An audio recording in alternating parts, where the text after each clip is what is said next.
because I actually plan on retiring in the next 5 years or so. And I can easily do that and not have to worry about maintaining a personal face to the world in order for my business to continue. That's so cool, Jackie. And it's almost like very selfless. There's a lot of discipline into that, because I think a lot of people, they want the attention. Yeah. And so they push their personal brand first. Talk about what you learned in the beginning of that journey, where it wasn't so much pushing your personal brand or a company that's named after you, but a company that's for the community, it's for the culture, it's for the people. How does that differ when someone is looking to do that? Maybe somebody listening to this wants to do something similar, and so like, hey, you know what? Let me give that a try.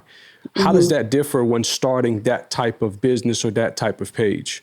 Yeah, so I always tell people I'm an introvert. I've started out with that and I'm always going to be that way. And so I don't necessarily seek out the limelight or attention. I actually prefer to be in the background, kind of like moving things around. And so for people who are like that, creating platforms that platform other people it's actually a really great opportunity, because now you get to lead from behind and you don't have to always show your face. I don't always have to show up and create and be the person who's in front, because when you're the brand, you have no choice, right? You have to show your face. But for me, being a person who's building a community and highlighting other individuals, I get to take the back seat. I get to push them and show them what they need to do. And for me, that's where I think I want to end up, because I actually plan on retiring in the next 5 years or so. And I can easily do that and not have to worry about maintaining a personal face to the world in order for my business to continue. So that was my goal, honestly, when I started this, is that I wanted to be able to continue and maintain something without being the face of it, because again, it's setting me up to be able to transition. People won't even know when I'm not running it anymore, because I'm not the person who's steering and who's seen all the time. So that's the goal for me, is to be able to disappear at some point. Man, that's a good word. That's a good word. Hey, did you hear that, Nix? Create platforms that platform other people.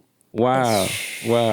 Okay. Come on, Jackie. We see what you're doing. That's a bar. Yeah, that's we see a what bar. you're doing. I ain't mad at it. Okay, so let's get into class real quick. Let's get into class, because some people are like, okay, you're talking about this influencer stuff. This is great. To you, what is an influencer, and what type of influencer normally catches your eye? So I think for me, as an influencer, is someone who's able to be natural and organically grab attention, like without even trying. You're just somehow garnering people's attention. And sometimes that's hard, because we get on camera and we become a different person. We're not ourselves anymore. We become fake. We become disingenuous. It seems so stiff. And, honestly, that is hard for an influencer to get momentum when people don't feel like they connect, or when it's not natural, or when it feels like it's forced, right? So an influencer is very comfortable with being themselves to the world and intentional on what they're getting out of it, right? So when you become so comfortable and also intentional, now you've hit into this realm of being an influencer, where you can start to get opportunities and share yourself in a different way, right? So if you are an influencer, or you call yourself an influencer, I think it's important that you start to even set yourself up to get opportunities. And that's what I prepare a lot of the people in our organization to do, right? So they are not just setting themselves up to be known for being funny, but to also be someone who can become a business, or who can set themselves up to get money and also be able to be funny. So that's what the goal should be as an influencer. So that's what I think, Nikki. I like it. I love it. Now, how does that type of platform or influencers make money? For like the average person who's like, what does the business of influencer marketing look like? Right? How do people make money on that type of platform, Jackie? Yeah, so it's so many different ways. Obviously, you have advertisements, you have brand opportunities. opportunities where you can collaborate and share their products, right? But then you also, and this is the part that I push, is you have the opportunity to create your own and share it. So if you want to create your own t-shirt line, if you want to create your own class or create your own product and share that, now you're not only setting yourself up as an influencer, but you're setting yourself up as a business owner, which is going to give you that lasting results and lasting income that will set yourself up for life. So that's what I believe we should be putting a lot of our emphasis on, is setting ourselves up and not so much setting other people up, right? And so I know a lot of brands, because I have the agency and it's great, and we do a lot of things where we get influencer quick money, but the quick money will be here and gone very quickly. So you got to be able to have a plan so that this money will continue to carry on. That's why I'm so excited about this subscription opportunity that's launching with Instagram. I think you guys shared that too, because it's going to give people the opportunity to have consistent income. And that is where you're going to be able to have content creators that are being actually compensated for what they're delivering. Because right now it's not happening.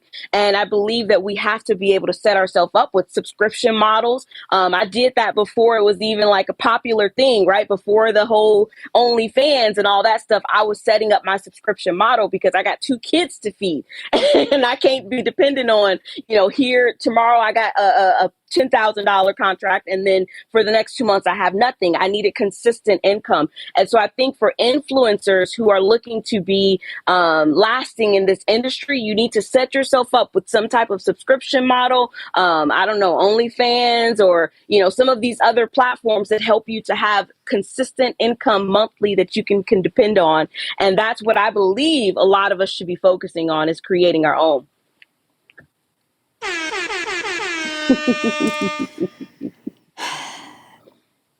Can I ask the question, Moose? Please do. Why OnlyFans and not Patreon? Can I ask that? Can I ask that? I know, just curious, Jackie. OnlyFans. Out of curiosity. The fact that it has some controversy and you are BCI, I was just wondering, why did we leave? I don't judge. I'm all with the questions.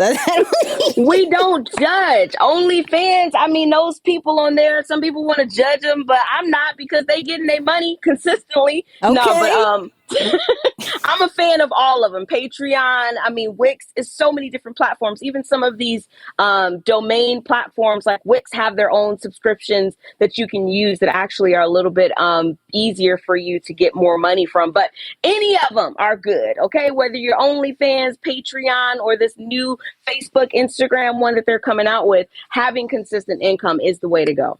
Okay. That wasn't really my question, but I had to ask. You trying to see if I have an OnlyFans? She leading with it. Go subscribe to Jackie's OnlyFans. Yeah, Jackie's Educator. Okay, I'm sorry. Okay, let me act right. So, give the people, because you've worked with some amazing influencers, some that I follow, that I enjoy their content, right? But give the people some do's and don'ts if they want to be considered a serious influencer that could possibly be a part of BCI. But just in general, just like, I want to be an influencer. I hear it, like, cool, boom, boom, boom. I want to get the brand deals. I want to do all this, but what are some do's and don'ts if they want to be serious about it? I think, first of all, is that you cannot be a person who lives in a cave. A lot of influencers don't understand that you have to network in order to grow your platform. Just creating content is not enough. If I don't ever get out to get to know Nicky or get to know the people who are currently doing this well, then I'm never going to see myself have those exploding moments on social media. And so I think, for me at least, I think it's very important to develop relationships. And so a lot of the people, I would say 90% of the people you see on our platform, I have personally connected with at some point, or invited them to be a part of our network. That's the difference between our page, which posts content, and other pages, is that we actually know the people that we post. And I feel like that's what's going to give you a lot of lasting success, is if you start to get to know some of these people, the people, your even fans, the people that are supporting you and liking and commenting. If you're not willing to get to know the people, then you probably won't be someone who gets a lot of opportunities. And so I hope that that's something that they're doing, because all of the influencers that I work with are people, I guess. Does that make sense? Yep. Oh yeah. Yep. What's some don'ts though? What's some don'ts?